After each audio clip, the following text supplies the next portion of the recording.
육소봉전기 고룡 원저 제14장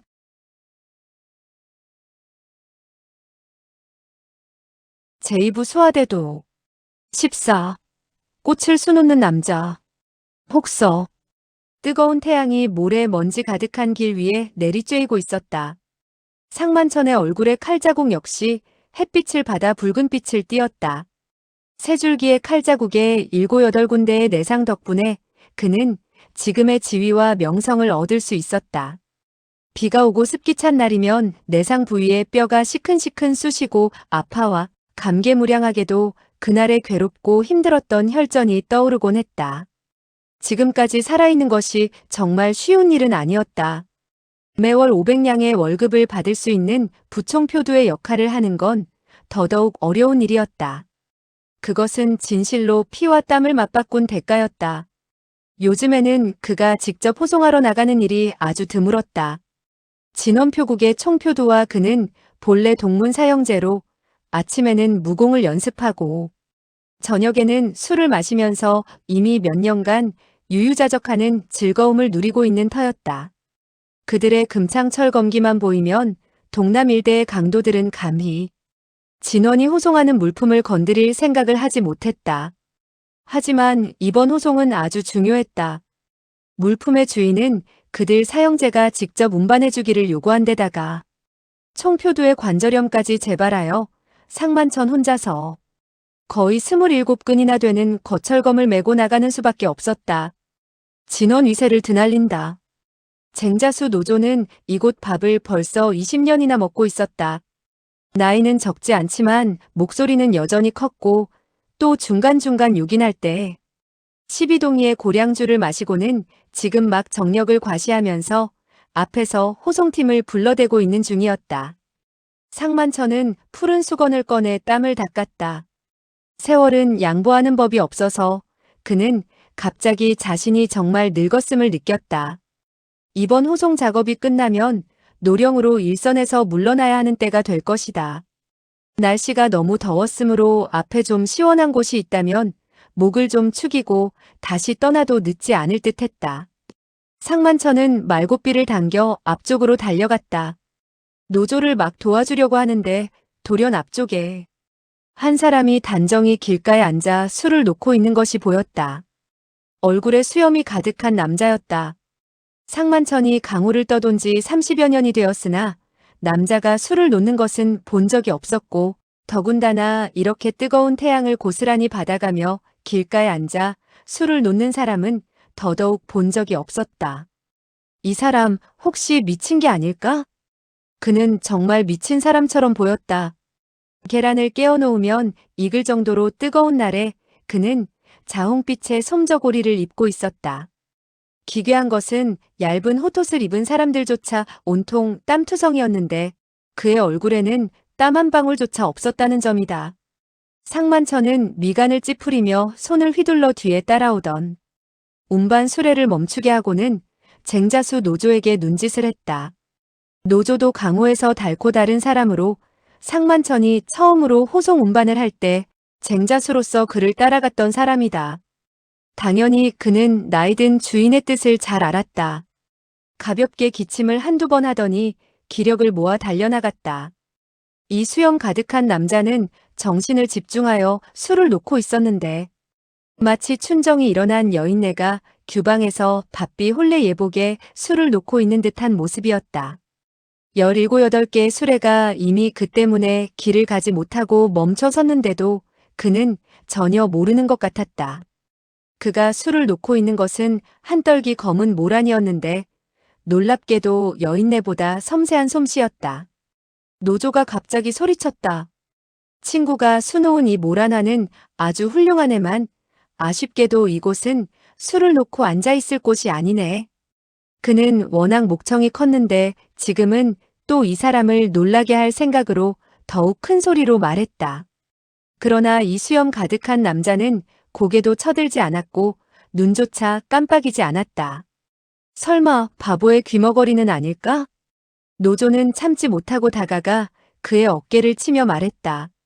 이복에 길을 양보해주지 않겠나? 우리는. 그의 목소리가 갑자기 멈춰지고 안색이 갑자기 변했다. 방금 손을 뻗어 어깨를 칠 때 이 수염 가득한 남자가 수놓던 침으로 그의 어깨를 한 번 찔렀다. 칼을 맞는다 해도 미간조차 찌푸릴 리 없는 강호의 영웅이 수침으로 한 번 찔렸다 해서 뭐가 그리 대단하겠는가? 노조는 조금도 개의치 않았다. 하지만 손을 움츠리려고 하자 손이 전혀 움직이지 않는 게 아닌가. 그의 몸 반쪽이 전부 마비된 것 같았다. 이 수침에 무슨 사문회도의 술수가 있었단 말인가. 노조는 뒤로 세 발자국 물러나 자기의 손을 보았다. 손은 전혀 붓지도 않았는데 전혀 말을 듣지 않았다. 그는 놀랍기도 하고 화가 나기도 해서 몸을 부들부들 떨었다. 상만천이 몸을 날려 말에서 내려 수염 가득한 남자에게 달려와 인사하며 말했다. 친구께선 아주 아름다운 모란을 수놓으셨군요. 수염 가득한 남자는 고개도 들지 않고 웃으며 말했다. 나는 다른 것도 수놓을 수 있네. 상만천이 물었다. 어떤 것을요? 장님을 수놓지. 상만천이 웃으며 말했다. 장님은 수놓기가 쉽지 않을 것 같군요. 수염 가득한 남자, 즉 대호자가 말했다. 장님은 수놓기가 가장 좋다네. 침 2개만 있으면 장님을 수놓을 수 있지. 상만천이 말했다. 어떻게요?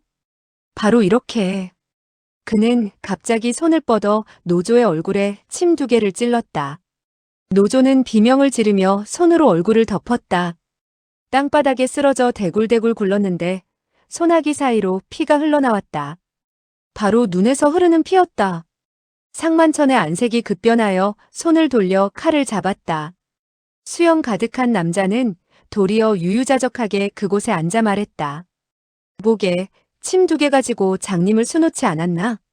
상만천이 차갑게 웃으며 말했다. 친구는 아주 손이 빠르시군.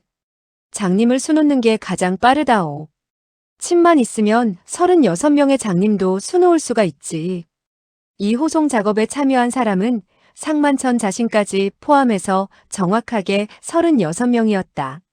수행하는 3명의 표사들도 모두 뛰어난 고수들이었는데 그들이 말을 달려 다가왔다. 그래서 상만천은 비록 놀라기는 했으나 감정을 억제하며 노한 목소리로 물었다. 친구는 무슨 원한이 있는가? 아니면 단순히 물품을 약탈하려는 것인가? 난 술을 놓으러 왔소. 상만천이 말했다. 아직도 술을 놓을 생각인가? 먼저 36명의 장님을 수놓고 그 후에 80만 양을 수놓은 뒤 돌아갈 거요. 상만천이 박장대소하며 말했다. 공교롭게도 내 검 역시 수놓는데 뛰어난 물건이라네. 무엇을 수놓는가? 죽은 사람을 수놓지, 죽은 사람을. 웃음소리가 멈추는 것과 동시에 칼을 빼는 소리가 들렸다. 이 거철검은 비록 무슨 신령스러운 대단한 칼은 아니었지만 예전에 철검 선생이 만든 진품이었다. 상만천은 이 검에 최소한 40여 년의 시간과 정력을 쏟아부었었다. 그렇지 않았다면 어찌 그가 지금까지 살아남을 수 있었겠는가? 수행하는 표사들 역시 병기를 꺼내들었다. 하나는 알령도요, 하나는 연자창이요, 하나는 상문검이었다. 표객들은 주로 물품을 급습하는 자들을 상대하는 농림의 친구들이었다. 그들에게는 무슨 강호의 도인이 1대1 결투니 하는 것을 말할 필요가 없었다. 상만천이 노한 목소리로 말했다. 양청자 함께 덤벼들어 저자의 초자를 먼저 없애버리세. 초자란 눈을 말하는 것이다. 다른 사람을 장님으로 만들려는 사람이 있으면 당연히 또 다른 사람이 그들 장님으로 만들고자 하는 법이다. 강호의 호걸들은 본래 이에는 이, 피에는 피라는 원칙을 가지고 있었다. 수염 가득한 남자는 여전히 술을 놓았고 27근의 철검이 바람소리와 함께 공격해 들어왔다. 연자창의 동룡치수 역시 측면에서 그의 허리를 찔러갔다. 진원의 표사들의 무공은 그들 사형제들의 가르침을 받은 탓에 초식 출수가 당연히 뛰어났다. 수염 가득한 남자가 돌연 웃으며 말했다. 술을 놓았소. 그의 모란이 완성되었다. 그가 수놓던 침을 비스듬히 들 때 상만천은 단지 차가운 끝이 번뜩이는 것을 느꼈을 뿐인데 어느새 눈을 찔렸다. 그곳에는 이 속도를 형용할 수 있는 사람도 그것을 피할 수 있는 사람도 없었다. 상만천은 미친 듯이 한번 부르짖더니 철검을 날리고는 고꾸라졌다. 땅 하는 소리가 나더니 철검이 멀리 있는 길가의 나무에 1척 정도 날아가 꽂혔다. 이때 수염 가득한 남자는 이미 4번째 장님을 수놓고 있었다. 70개의 침 36명의 장님. 얼마나 빠른 속도이고 얼마나 잔인한 수법인가. 한 폭의 하얀 비단이 상만천의 얼굴을 덮고 있었는데 그 위에는 순식간에 아주 크고 빨간 모란이 수놓아져 있었다. 강중이가 걸을 때 몸에서는 마치 살아있는 방울소리처럼 항상 딸랑딸랑 하는 소리가 났다. 그는 당연히 방울이 아니었다. 강중이는 평남 왕부의 총관으로 아주 위엄있고 아주 권위가 있는 인물이었다. 왕부에는 당연히 많은 기밀의 요충지가 있었고 그곳의 문에는 당연히 자물쇠가 채워져 있었다. 모든 열쇠는 그가 보관하고 있었다. 몸에 23개의 열쇠를 지닌 사람이 길을 걸으면 당연히 딸랑거리는 소리가 날 수밖에 없었다. 그는 믿을 만한 사람이었다. 신중하고 침착할 뿐만 아니라 아주 충직하고 13태보행년이라는 일신상의 무공을 지니고 있어서 정말로 칼로 찌를 수 없는 것은 아니라 하더라도 그에게 상처를 입히는 것은 아주 어려운 일이었다. 그가 누군가에게 상처를 입히는 것은 어려운 일이 아니었지만 그의 철사장은 이미 30% 정도 완성되어서 돌을 조각처럼 깨뜨려 가루로 만들 수 있었다. 왕야는 그에게 열쇠를 보관하라고 하고서는 줄곧 마음을 놓고 있었다. 지금 그는 왕야 대신 명주 하나와 옥 2개를 가지러 보물창고에 가는 길이었다. 오늘은 왕야 애첩의 생일이다. 왕야는 애첩에게 명주와 옥을 생일 선물로 주기로 이미 약속한 터였다. 세상 대부분의 남자들처럼 왕야도 자기의 소중한 여자에 대해서는 항상 대단한 선심을 쓰곤 했다. 긴 복도는 왕부의 보물창고와 이어져 있는 곳이었기 때문에 아주 조용하고 고요했다. 누구든 감히 한 발자국이라도 접근하려 했다간 죽임을 당하고 말았다. 금지구역에 들어선 후에는 7, 8발자국 정도마다 강중이가 직접 훈련시킨 철갑 병사들이 석상처럼 창을 잡고 서 있었다. 이 병사들은 아주 엄격한 훈련을 받았다. 그래서 날벌레들이 날아와 얼굴에 앉는다면 다른 사람들이야 그것들을 잡아발로 밟아 죽이겠지만 그들은 절대 조금도 움직이지 않았다. 강중이는 위험이 있을 뿐 아니라 아주 엄격했기 때문에 누구든 자신의 직무를 소홀히 해서 강아지 한 마리라도 금지구역에 들여보내는 날이면 그자 역시 죽임을 당하고 말았다. 그조차 들어갈 때는 그날의 암호를 말해야만 했다. 오늘의 암호는 해와 달이 함께 빛난다였다. 아주 길한 날이었기 때문이다. 강중이처럼 영준하고 엄숙한 사람조차 얼굴에 기쁜 빛을 숨길 수 없었다. 그도 오늘 왕비의 수연에 초대된 귀빈이었다. 이 일이 끝나면 곧 예복으로 갈아입고 가서 축하주를 마실 터였다. 그래서 그의 발걸음은 평상시보다 훨씬 빨랐다. 허리에 장검을 찬 8명의 병사가 그의 뒤를 따랐다. 병사들은 모두 고수들로서 이들은 100명당 하나씩 추려낸 사람들이었다. 강중이는 아주 신중한 인물이었다. 보물창고의 중문은 열쇠로 굳게 채워져 있었다. 1척 7촌 두께의 철문이 총 3개 있었는데 자물쇠는 유명한 장인이 특별히 제조한 것이었다. 강중이가 마침내 최후의 문을 열자 한 차례의 음산한 찬 바람이 얼굴에 확 덮쳐왔다. 이곳도 세상의 많은 보물창고들과 마찬가지로 무덤처럼 음산하고 냉랭했다. 단지 무덤에는 죽은 사람이 있을 뿐이었지만 이곳에는 죽은 개미조차 없었다. 매번 이곳에 들어올 때마다 강중이의 마음속에는 아주 기괴한 생각이 떠오르곤 했다.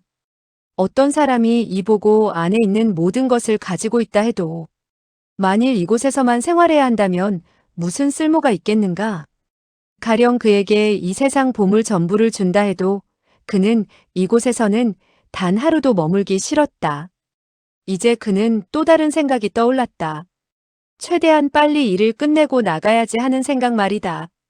그는 이번에 들어가면 영원히 나올 수 없다는 생각은 전혀 하질 못했다.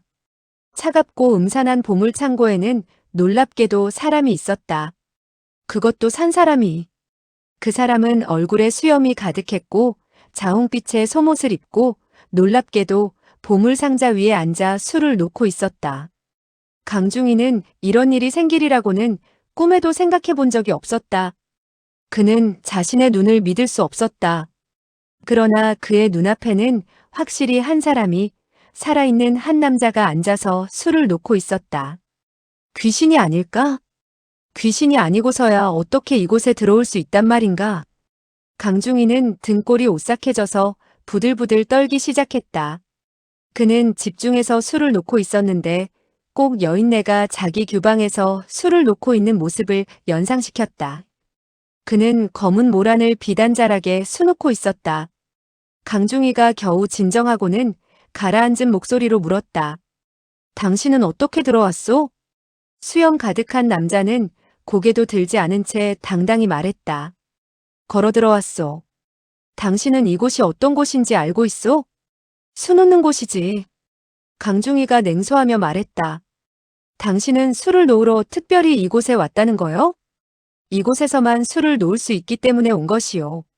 대체 무엇을 수놓고자 하는 거요? 눈먼 강중이를 수놓을 거요. 강중이가 천장을 쳐다보며 박장대소했다. 그는 아주 화났을 때만 이렇게 미친 듯이 웃어대곤 한다. 미친 듯한 웃음소리 속에서 그는 어느새 뛰어들어가 쌍장을 날렸다. 바로 돌을 깨부수는 철사장력을 사용한 것이었다. 그는 갑자기 장심이 순간 마비되는 것을 느꼈다. 벌에 한 번 쏘인 듯한 느낌이었는데 수장의 힘이 어느새 돌연 사라져버리고 말았다. 바로 이때 차가운 끝이 한번 번쩍하더니 어느새 그의 눈을 찔렀다. 13태보행년은 비록 세상에 다시 없는 강한 무공이었으나 눈에 관해서는 영공한 바가 없었다. 바깥의 병사들은 한바탕의 부르짖음을 듣고 재빨리 달려왔지만 철문은 이미 안에서 잠겨 있었다. 그들이 문을 억지로 비틀어 열고 들어갔을 때 강중이는 이미 기절해 바닥에 쓰러져 있었고 아주 붉은 비단 한 자락이 그의 얼굴에 덮여 있었다. 비단 위에는 검은 모란이 수놓아져 있었다. 선방에서는 향을 태우고 있었다. 화만루는 이미 깨끗이 목욕을 하고 조용히 앉아 기다리고 있었다. 고과대사가 친히 요리한 음식을 먹으려면 깨끗이 목욕을 해야 할 뿐 아니라 인내심도 있어야 했다. 고과대사는 쉽게 요리를 하는 사람이 아니어서 아주 시간에 잘 맞춰가야 한다. 그뿐 아니라 그를 기쁘게 하는 사람이 왔을 때만 요리를 하곤 했다. 오늘은 때마침 시간을 잘 맞춰온 것이었다. 화만루 외에 황상 고송거사와 바둑이 제일이요. 시주가 두 번째요. 검법이 세 번째라 불리는 목도인도 있었다. 이 사람들은 물론 평범한 손님들이 아니었으므로 고과대사 역시 특별히 기뻤다. 드디어 황혼빛이 어둑어둑해지고 맑고 청아한 저녁 종소리가 들려왔다. 화만루가 나갔을 때 고송거사와 목도인은 이미 정원에서 그를 기다리고 있었다. 저녁 바람이 중림에 불어왔고 더운 기운은 이미 이 홍진 밖에서 사라지고 있었다. 화만루가 미소 지으며 말했다. 두 선배님들을 이곳에서 뵙게 되다니 정말 영광입니다. 목도인이 웃었다. 그는 원래 무언가에 구속됨이 없고 예의범절이나 형식에 구애받지 않는 무당파의 장로였는데 지금은 의외로 그의 수없이 꿰맨 해진 도포를 벗어버리고 먼지 하나 없이 깨끗한 푸른 웃옷을 입고 있었다. 사람에게 구속받는 것이 싫었기 때문에 그는 무당파 장문 자리를 맡으려 하지 않았었으나 고과대사의 음식을 맛보기 위해선 그도 어쩔 수 없이 작은 일에 조금은 신경을 써야 했다. 고과대사의 괴팍한 성질은 모든 사람들이 잘 알고 있는 터였다. 고송거사가 한숨을 쉬며 말했다. 보아하니 목도인의 말씀이 맞는 것 같구려. 화만루가 말했다. 도장께서 무슨 말씀을 하셨는지요? 목도인이 웃으며 말했다. 자네는 분명히 우리가 어디에 있는지 알 거라고 했네. 설사 우리가 조금도 움직이지 않는다 해도 자네는 분명히 알 것이라고. 고송대사가 탄식하며 말했다. 허나 난 그가 어떻게 알 수 있는지 아직도 모르겠구려. 목도인이 말했다. 나도 모른다오. 그저 나에겐 자네가 따라올 수 없는 장점이 있을 뿐이지. 고송대사가 말했다. 어떤 장점이요? 목도인이 미소 지으며 말했다. 모르겠는 일은 아예 생각을 안 한다는 점이요. 고송대사도 웃으며 말했다. 그러니 자네가 만일 술만 마시지 않는다면 분명 300살까지도 살 수 있을 거라고 내가 항상 말하지 않았소. 목도인이 말했다. 만일 술을 마시지 못한다면 내가 뭐하러 300살까지 살려고 하겠소? 선방에는 중념이 늘어져 있었다. 중념을 사이에 두고 뭐라 형용할 수 없이 맛있는 냄새가 풍겨왔다. 누구의 식욕이라도 자극하기에 족한 그런 향기였다. 고송대사가 탄식하며 말했다. 고과대사의 요리는 과연 천하제일이라니까. 목도인이 웃으며 말했다. 그는 자기가 만든 음식을 보살님이 맛보신다 해도 감동하게 될 거라고 항상 말하지 않나? 고송거사가 말했다. 가만히 있자. 이미 음식이 차려진 것 같은데 뭘 더 기다리나? 그들은 중념을 걷고 들어가다가 갑자기 멍청해졌다. 음식도 음식이려니와 웬 사람이 이미 그곳에 앉아 정신없이 먹어대고 있었다. 그 불청객은 그들을 기다리지 않았을 뿐 아니라 깨끗이 목욕을 하지도 않았다. 사실 이 사람은 완전히 진흙투성이일 뿐 아니라 온몸에서 땀 냄새를 풍기고 있었다. 고과대사는 뜻밖의 그를 쫓아내지도 않고 도리어 그에게 요리를 집어주고 있었다. 마치 그가 더 빨리 먹지 못하는 것이 안타까운 듯이 말이다. 목도인이 한숨을 쉬며 말했다. 이 스님이 편애를 하는군. 고송거사가 말했다. 우리들을 초청해 놓고서는 다른 사람에게 먼저 음식을 대접하는군. 목도인이 말했다. 우리더러 깨끗이 목욕하라고 하더니만 이 사람은 방금 진흙 속을 구르다 나온 사람 꼴을 하고 있군. 고과대사가 크게 웃으며 말했다. 이중이 확실히 편애를 했다오. 하지만 단지 한 사람에게만 편애할 뿐이니 그대들은 화내봤자 소용이 없다오. 목도인이 말했다. 왜 그를 편애하는 거요? 고과대사가 말했다. 이 사람을 만나면 나도 어쩔 수가 없구려. 목도인도 웃으며 말했다. 자네를 탓하지는 않네. 지난번 이 사람이 50년 동안 묵은 내 술 2동이를 먹어버렸을 때 나 역시 그저 그를 바라보고 있을 수밖에 없었으니까. 화만루가 쓰게 웃으며 말했다. 이 사람한테는 보살님도 어쩔 방법이 없을 겁니다. 두부 요리 한 접시, 구운 두부 한 접시가 전부 바닥나자 육소봉이 마침내 먹기 시작하며 세 사람을 향해 웃으면서 말했다. 얼마든지 욕하십시오. 전 먹기나 할 테니까요. 당신들은 실컷 욕하시고 저는 실컷 먹고요. 목도인이 크게 웃으며 말했다. 다른 사람이야 자네 속임수에 걸려들지 몰라도 난 아니네. 그가 자리에 앉자마자 순식간에 세 덩이의 오리고기가 그의 뱃속에 들어갔다. 화만루는 육소봉의 옆에 앉더니 곧 미간을 찌푸리고는 말했다. 자네 보통 때는 그다지 냄새가 나질 않았었는데 오늘은 어째 방금 진흙 속에서 건져 올린 개 같은 냄새가 나. 육소봉이 대답했다. 열흘 동안이나 씻지를 못했기 때문이야. 며칠? 열흘. 화만루가 얼굴을 찌푸리며 말했다. 그동안 자넨 뭘 했나? 아주 바빴지. 무슨 일로 바빴는데? 노름빚을 좀 갚느라고. 자네가 누구한테 노름빚을 졌는데? 육소봉이 탄식하며 말했다. 사공적성, 그 나쁜 자식 말고 또 누가 있겠나? 화만루가 말했다. 무엇 때문에 그 사람한테 빚을 졌는데? 육소봉이 쓰게 웃으며 말했다. 지난번 그와 공중제비로 내기를 했는데 내가 그를 완전히 이겼었다네. 그런데 이번에는 그가 날 찾아와서는 나더러 내기를 하자고 하더군. 내가 어떻게 거절할 수 있겠나? 당연히 승낙했겠지. 그런데 그 꼬마 녀석이 요즘 아무것도 하지 않고 오직 공중제비만 연습했으리라고 누가 알았겠나? 1시간 동안에 680번이나 넘더군. 심하더군, 심해. 그래서 자네는 내기에 진 대가로 그에게 무엇을 해주었나? 우린 만약 내가 이기면 그가 이후 날 만날 때 무릎 꿇고 나에게 인사하고 날 아저씨라 부르기로 했지. 만일 내가 진다면 열흘 동안 그를 위해 680개의 지렁이를 파주기로 하고 말일세. 공중제비 하나에 지렁이 하나씩 말이지. 화만루가 웃으며 말했다. 어쩐지 자네가 지렁이처럼 된다 했지. 목도인도 결국 웃음을 참지 못하고 크게 웃으며 말했다. 자네가 정말로 그를 위해 680개의 지렁이를 잡았단 말인가? 육소봉이 한숨을 쉬며 쓰게 웃더니 말했다. 처음 며칠 동안에는 지렁이가 그래도 좀 많은 것 같더니 그 다음부터는 지렁이 보기가 너무 힘들더군. 고송대사가 참지 못하고 물었다. 그 도두광 중에 도두광이 그렇게 많은 지렁이를 어디에 쓰려고 했을까? 육소봉이 한스럽게 말했다. 그는 본래 지렁이 따위는 필요하지 않았습니다. 그저 제가 지렁이 잡는 꼴을 보고 싶었을 따름이지. 목도인이 웃으며 말했다. 육소봉에게도 이런 일이 있으리라고는 생각지 못했었네.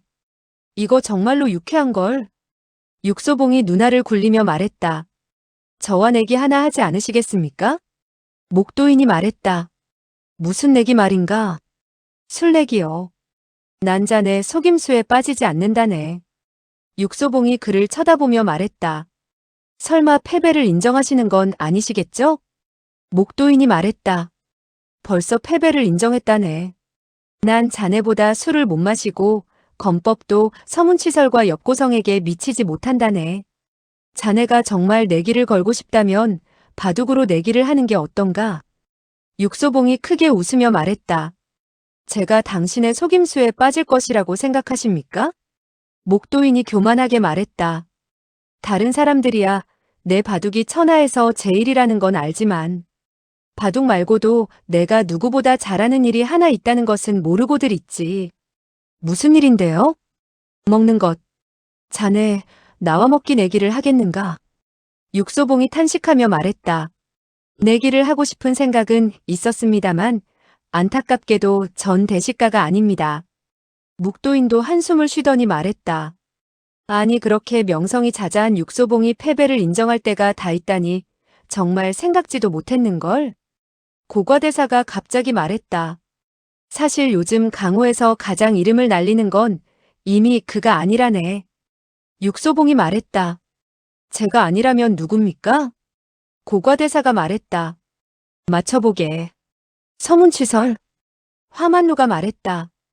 듣기에 그는 요즘 아미사수 중에 손씨 아가씨와 줄곧 함께 있어서 아주 오랫동안 강호의 얼굴을 내밀지 않는다던데. 육소봉이 말했다. 그에게도 그런 날이 있으리라고는 생각 못했는데.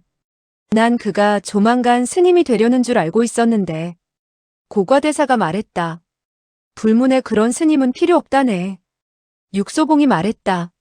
서문치설이 아니라 설마 엽고성이란 말입니까?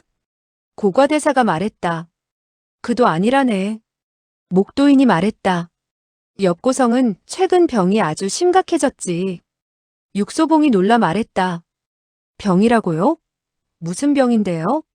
목도인이 웃으며 말했다. 나와 같은 병이라네. 누구든 이 병에 걸리면 다시는 검을 쓸 생각을 할 리가 없지. 육소봉이 생각을 하더니 말했다. 그렇다면 주인과 여주인이라는 말입니까? 화만루가 웃으며 말했다. 주인은 게으름병이 너무 심각하지. 육소봉이 말했다. 노실화상은 검 쓰는 것을 좋아하지 않고 대비선사는 더더욱 그렇고. 그는 깊이 생각하다가 또 말했다. 피라산의 그 늙은 어미 호랑이는요? 고과대사가 말했다. 아닐세. 이 사람은 잘 알려진 바가 없을 뿐 아니라 한 번도 못 들어본 인물이라네. 육소봉이 말했다. 그는 도대체 어떤 사람인지요? 고과대사가 말했다. 술을 놓은 남자라네. 육소봉이 놀라 멍청해지다가 웃으며 말했다. 술을 놓을 줄 아는 남자는 적지 않지요. 제가 아는 재봉사 중에도 몇 명은 술을 아주 잘 놓는답니다. 고과대사가 말했다. 그는 술을 놓을 줄 알 뿐 아니라 장님 수놓는 게 특기라네.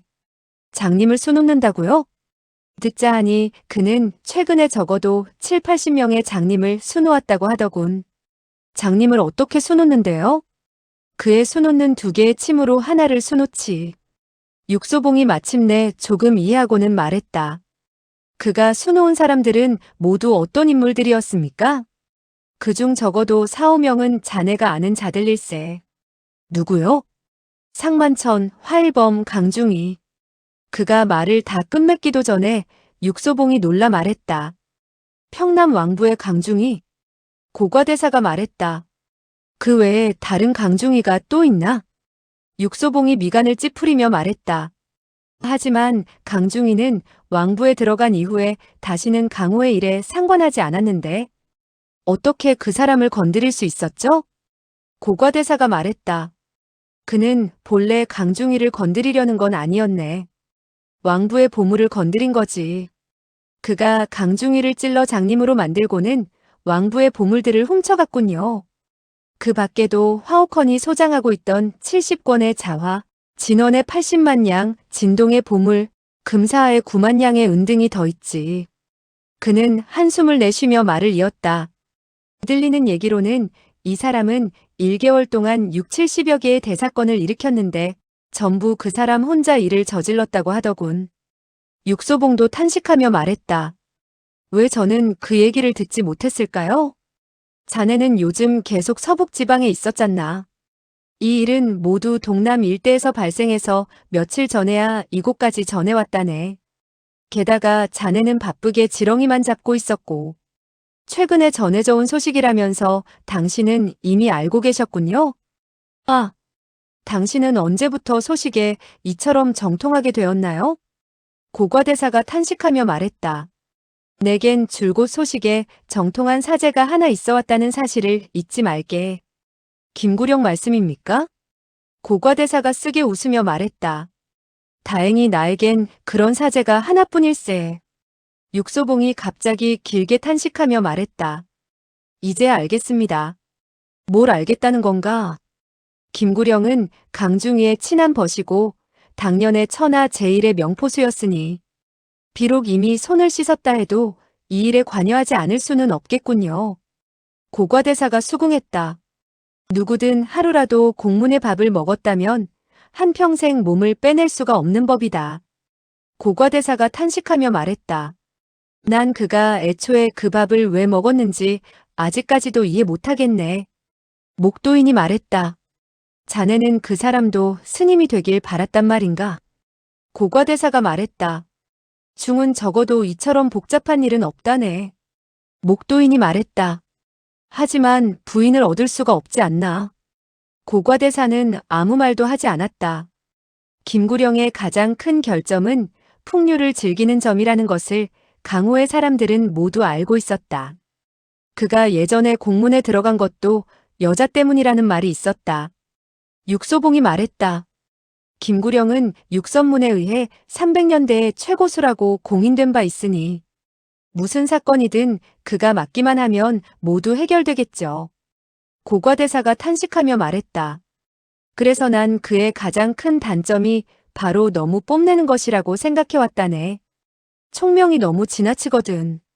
허나 아무리 총명한 사람이라도 조만간 그가 해결할 수 없는 난제를 만나는 날이 있게 되는 법이죠. 고과대사도 동의했다. 이 사건은 아마 그가 해결할 수 없을 테니 분명 그는 도와줄 사람을 찾게 되겠군요. 고과대사가 다시 수긍했다. 당신에게 그런 사제가 있으니 당연히 그를 도와줄 사람을 찾아줘야 하겠네요. 육소봉은 한숨을 쉬더니 쓴웃음을 지으며 말했다. 가장 재수없는 일은 내가 바로 가장 이상적인 조력자라는 겁니다. 누구든 해결하기 힘든 일을 만나면 결국 날 찾아오게 되어 있지요. 그러니 고과대사가 말했다. 그러니 어떻단 말인가? 육소봉이 탄식하며 말했다. 그러니 당신이 날 청해 음식을 대접한 까닭이 무엇일까 두려울 따름입니다. 이건 자네 스스로 찾아온 것이라는 사실을 잊지 말게나. 난 그대를 청한 적이 없다네. 육소봉이 쓰게 웃으며 말했다. 아마 제가 정말 재수가 없어서 이곳에 오게 되었나 보지요. 목도인이 웃으며 말했다. 자네는 요즘 계속 재수가 없나 보네. 그렇지만 이번엔 무슨 말씀을 하셔도 전 아무것도 안 할 겁니다. 그가 술을 놓든 바지를 꿰매든 저와는 상관없는 일입니다. 하루 종일 이 일을 말씀하셔도 전 상관하지 않을 거예요. 고과대사가 담담하게 말했다. 그가 자네더러 이 일에 관여해달라고 한 적이 없는데 자네 혼자 웬 난리인가? 육소봉이 멍청해져서 말했다. 그가 그런 부탁을 하지 않았다고요? 한 사람이 미소 지으며 말했다. 정말로 그런 적이 없다네. 이 사람은 바로 김구령이었다. 강호의 많은 사람들은 김구령이 몸에 다른 사람들과 견주기 어려운 무언가를 두 가지 지니고 있다는 것을 잘 알고 있었다. 그것은 그의 옷과 그의 눈이었다. 김구령의 눈은 특별히 크지도 그렇다고 특별히 맑지도 않았지만 그와 한번 마주치기만 하면 누구나 영원히 잊어버리지 못하는 것이었다. 김구령이 입고 있는 옷은 옷감이 제일 고급스럽고 모양이 최신식이며 가장 섬세하게 만들어진 옷이었다. 그가 들고 있는 부채 역시 청금의 가치가 있는 정교한 제품으로 필요할 때면 무기로도 사용할 수 있었다. 김구령의 점혈수법 역시 인류였다. 사실 그는 무슨 일에서든지 모두 인류였다. 제인류가 아닌 술은 마시지 않았고 최고가 아닌 여인은 쳐다보지도 않았으며 최고가 아닌 마차는 절대로 타지 않았다. 그는 최고로 돈이 많은 사람은 아니었지만 다행히 돈을 많이 버는 일을 맡고 있었다. 그는 고서화와 말을 가려내는 데 능했기 때문에 이 두 가지 일을 직업으로 삼고 있었고 그 덕분에 최고급의 생활을 향유할 수 있었다. 거기에다 그는 아주 잘생긴 미남이었고 매력 있는 남자인데다 나이도 많아 보이지 않아서 돈을 많이 써야 하는 일에서도 돈을 많이 절약할 수 있었다. 예를 들면 다른 사람이 천금으로 얻을 수 있는 미인을 그는 종종 푼돈조차도 쓰지 않고 얻을 수 있었다. 그래서 그의 생활은 줄곧 부유했고 신체 보양도 잘해왔기 때문에 보기에는 절대로 나쁜 패거리 사이에서 명성이 자자한 무림의 고수처럼 보이지 않았고 화류계에서 놀고 먹는 방탕아처럼 보였다. 그가 다가오자 고송거사가 다짜고짜 물었다. 자네는 최근 무슨 정품으로 가 있는데 내가 무엇을 더 찾아낼 수 있겠는가? 고송거사가 말했다. 괜찮은 그림 한 폭조차 없단 말인가? 김구령이 침묵하다가 또 웃으며 말했다. 제가 지니고 있는 것은 요즘 사람의 화훼 한 점뿐입니다. 고송거사가 말했다. 빨리 좀 보여주게나. 김구령이 미소 지으며 그것을 꺼냈다. 아주 붉은 비단에 검은 모란을 수놓은 것이었다.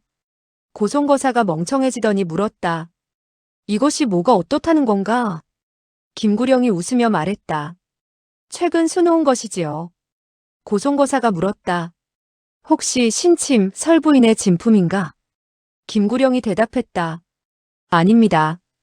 이것은 남자가 술을 놓은 것이지요. 고송거사가 놀라 말했다. 바로 그 술을 놓을 줄 안다는 남자. 김구령이 고개를 끄덕였다.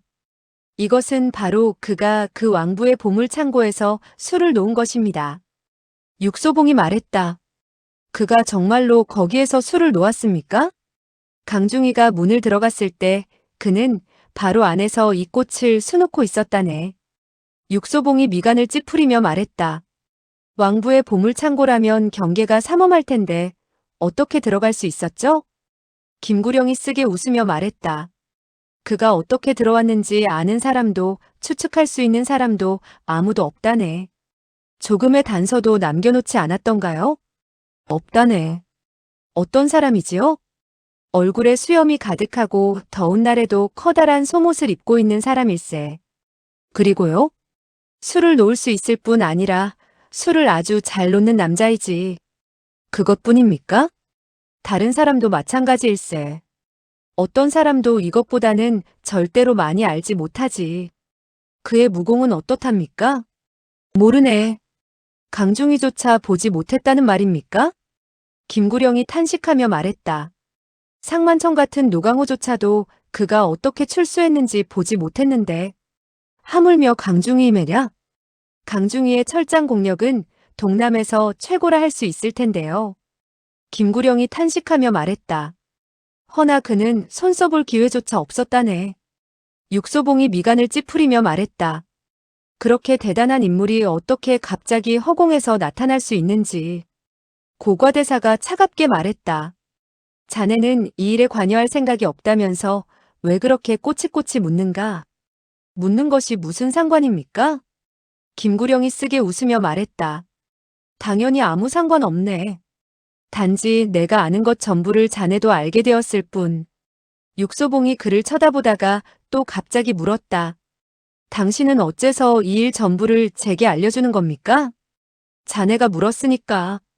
다른 이유는 없습니까? 없네. 일부러 여기서 절 기다리신 건 아니고요? 자네가 올 것을 내가 어찌 알았겠나? 당신은 그러면 저를 찾을 생각이 없었습니까? 없었네. 좋습니다. 그렇다면 마음 놓고 술이나 마셔야겠군요. 그는 입으로는 비록 좋다고 말하고 있었지만 웃는 모습은 아주 부자연스러웠다. 술조차 넘어가지 않는 모양이었다. 김구령이 또 갑자기 웃으며 말했다. 이왕 자네가 온 김에 자네에게 가르침을 받을 일이 있다네. 육소봉이 갑자기 눈을 빛내며 웃더니 말했다. 진작부터 당신에게 분명히 내게 물어볼 일이 있다는 것을 알았습니다. 김구령이 말했다. 이 수놓는 대도를 찾아낼 수 있고 그 비밀을 파헤칠 수 있는 인물은 아무리 찾아도 단 한 사람뿐일 거야. 육소봉이 눈빛이 더욱 빛났다. 이런 난제를 해결할 수 있는 인물이 자기 외에 또 누가 있단 말인가? 그러나 그는 일부러 물었다. 당신이 말하는 사람이 누구인지 저는 잘 모르겠는데요. 사공적성이네. 육소봉은 어리 빠져 물었다. 누구라고요? 사공적성. 육소봉은 입을 다물고 그를 상대하지 않았다. 김구령은 눈치 없이 또 계속 말을 이었다. 사공적성의 별명이 도두광중의 왕이니 분명히 강호에서 100년에 한 번 볼까 말까 한 기재이네. 세상에서 그 수놓는 대도가 어떻게 왕부의 보물창고에 들어갈 수 있었는지 알아낼 수 있는 사람이 하나 있다면 그건 분명히 사공적성일 걸세. 육소봉은 술을 마시기 시작했다. 더 이상 듣고 싶은 마음이 나지 않았다. 김구령은 일부러 장황하게 말을 이었다. 이 사건을 해결하려면 반드시 사공적성을 찾아야 하는데 안타깝게도 그는 항상 신출귀몰에서 종적을 찾을 수가 없거든. 자네라면 그가 어디 있는지 알 거야. 그러니 육소봉이 참지 못하고 말했다. 그러니 저에게 그가 어디 있는지 물어보겠다 이건가요? 그렇다네. 육소봉은 돌연 술잔을 힘껏 내려놓더니 말했다. 당신이 하루 종일 제게 헛소리를 한 것이 바로 그를 찾기 위해서였다고요? 김구령이 탄식하며 말했다. 그 외에 내가 누구를 찾아갈 수 있겠나? 육소봉은 갑자기 뛰어오르며 자신을 가리키더니 큰 소리로 말했다. 저요, 당신은 왜 저를 찾지 않습니까? 김구령이 웃으며 고개를 저었다. 제가 안 된다고 누가 그럽디까? 자네는 결코 이런 종류의 사건을 해결할 수 없다네. 그는 여전히 고개를 가로저었다. 제가 왜 해결할 수 없지요? 왜냐하면 이 사건은 정말 까다로울 뿐 아니라 자네가 워낙 이 일에 관여할 생각이 없기 때문이지. 육소봉이 소리 지르며 말했다. 제가 관여할 생각이 없다고 언제 그랬어요? 일부러라도 관여해서 당신에게 해결해 보이겠어요. 그래도 난 자네가 이 사건을 해결하지 못한다는 쪽에 내기를 걸겠네. 육소봉이 탁자를 내리치며 말했다. 좋습니다. 뭐든지 내기를 걸겠다면 나도 당신과 내기하지요. 그는 이 말을 채 마치기도 전에 다른 사람들이 웃고 있다는 것을 발견했다. 모든 사람들이 마치 누가 갑자기 개똥 밟은 것을 본 것처럼 재미있다는 듯이 있었다. 육소봉은 문득 자신의 발이 개똥을 밟고 있음을 깨달았다. 그것도 아주 커다란 덩어리를. 그가 발을 빼려고 해봤자 이미 너무 늦어버렸다. 목도인이 웃다가 탄식하며 중얼거렸다. 부탁해서 하게 하는 것보다 화나게 해서 하게 만드는 것이 더 낫다더군. 정말 틀린 말이 아니로군 그래. 모임은 이미 끝났다.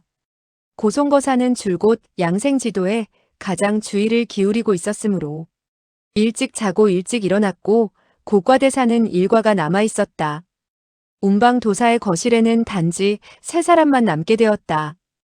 육소봉은 눈을 부릅뜨고 그 붉은 비단에 수놓인 검은 모란을 쳐다보고 있다가 갑자기 물었다. 이 사람이 처음 나타난 건 언제였습니까? 김구령이 말했다. 6월 초 3일이었네. 최초로 그를 만나게 된 이는 상만천이었지.